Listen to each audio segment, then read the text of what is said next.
आणि एक महत्त्वाची बातमी आहे, धनंजय मुंडे आता अजित पवारांच्या भेटीसाठी दाखल झाले आहेत। अजित पवारांच्या देवगिरी बंगल्यावर धनंजय मुंडे हे पोहोचलेले आहेत। वाल्मिक कराडवर मकोका लागल्यानंतर आता धनंजय मुंडे हे अजित पवारांच्या भेटीसाठी दाखल झाले आहेत। तर बीड प्रकरणावर या दोघांमध्ये चर्चा होते का हे पाहणं देखील महत्त्वाचं असणार आहे। दरम्यान धनंजय मुंडे आता अजित पवार यांच्या भेटीसाठी देवगिरी बंगल्यावर पोहोचले। या दोघांमध्ये नेमकी काय चर्चा होते हे पाहणं अत्यंत महत्त्वाचं असणार आहे।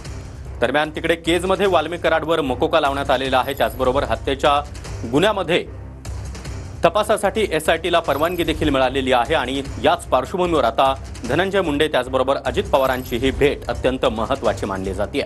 धनंजय मुंडे हे अजित पवारांच्या भेटीसाठी आता दाखल झालेले आहेत। तर बीड हत्या प्रकरणी संपूर्ण माहिती ही अजित पवारांनी मुंडे यांच्याकडून जाणून घेतली आहे। तर हे दृश्य आपण पाहतोय, धनंजय मुंडे हे अजित पवारांच्या भेटीसाठी पोहोचले होते। धनंजय मुंडे यांनी अजित पवारांसोबत बीड प्रकरणावर चर्चा केल्याची देखील माहिती आहे।